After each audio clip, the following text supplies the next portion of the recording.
This is Jack Stanley, and I wanted to talk about the worst president we ever had. And maybe some people will contend this idea, but I think, and I think most people think, it was James Buchanan. James Buchanan was a unique president because he just did everything in the wrong way. He always tried to do right, but did right at the wrong time when he should have been doing it the other way. And so everything got screwed up in his administration, and no one was more confused than the president himself. It's a pity, because James Buchanan was a gifted politician. He was a gifted Secretary of State. He was very good as an ambassador. He did Congress and all the various political spots. He was a very, very well-seasoned politician. The problem was that James Buchanan was over his head. And James Buchanan ran for president in 1856.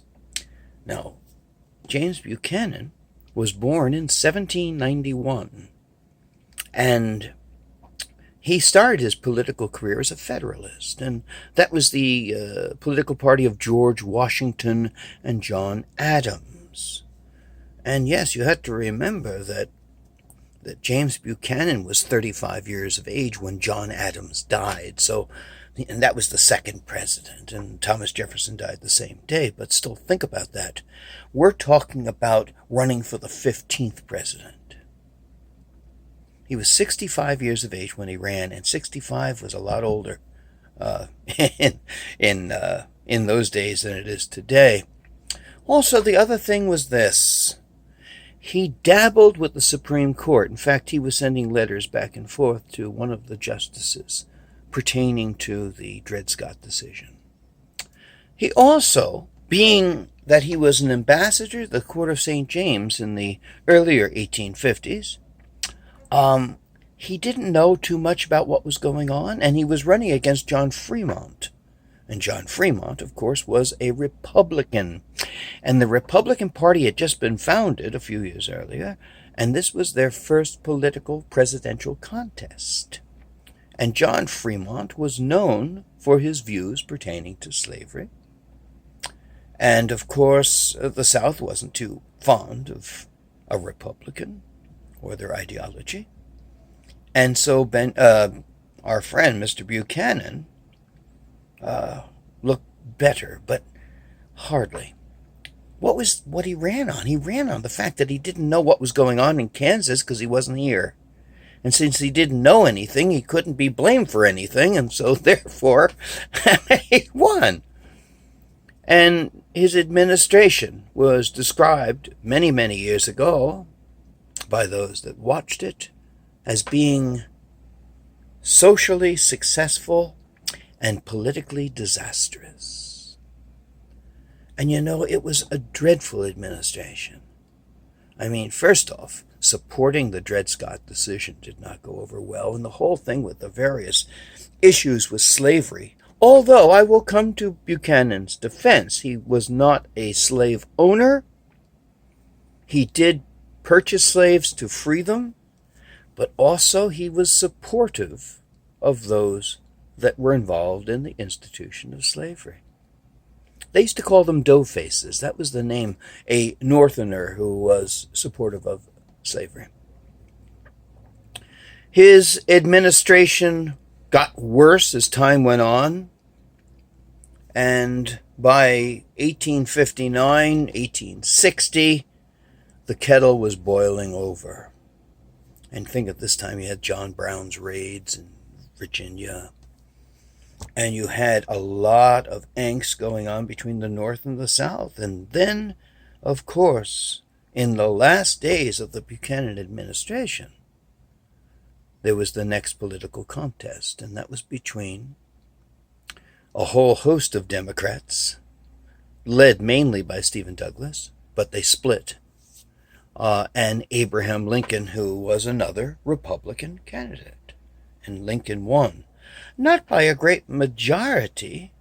I mean, but the vote was so spread out with all the various votes with the split Democrats. that Lincoln received far less than 50% of the vote. And at that point, the South said, that's it, we're leaving.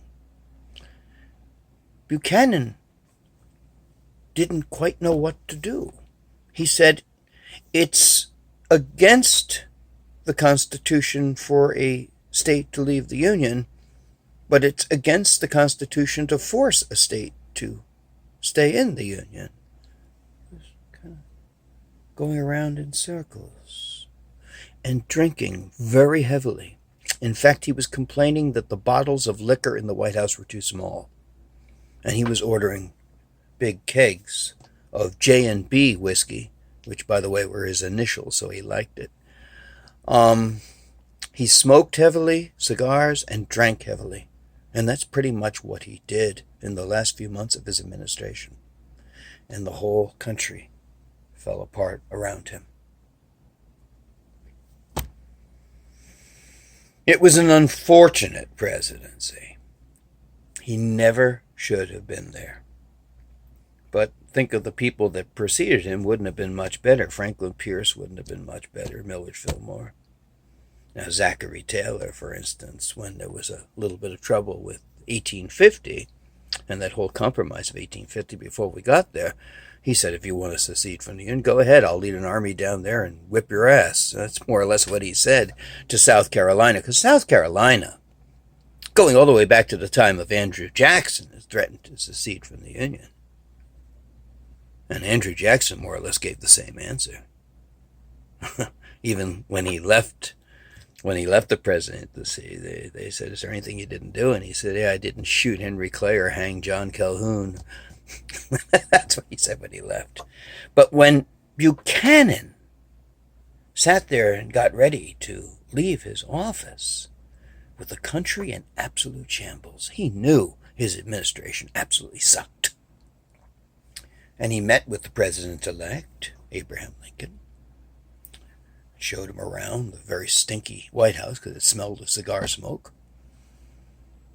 And he looked to Lincoln and said, sir, if you are as happy to enter this house as I am to leave it, you are a very happy, happy man. James Buchanan left absolutely scarred by how poor his administration had been, and blamed by many for the actions that were taking place at that moment.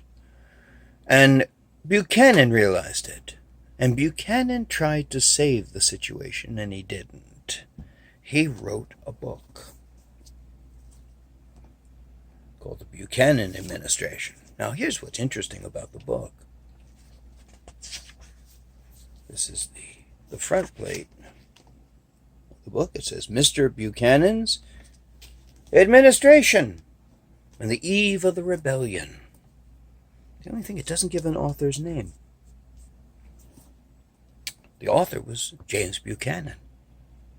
And he talks about himself in the third person. And he tries to explain away the problems with his administration. And he only makes it worse. It's an interesting book. If you can ever find it, it's a less than common book, but very early. It's from 1865-66. He said he didn't want to release it without causing a problem for the Lincoln administration. But nonetheless, he had already done his damage. And so I leave my critique as the worst president we ever had is James Buchanan. He did a great deal of damage and very little good. And he would have been far better remaining an ambassador and not a president. He wasn't ready for the job. He was too old for the job. And he made a national disgrace of this country and caused what would become a bloody civil war. Thank you.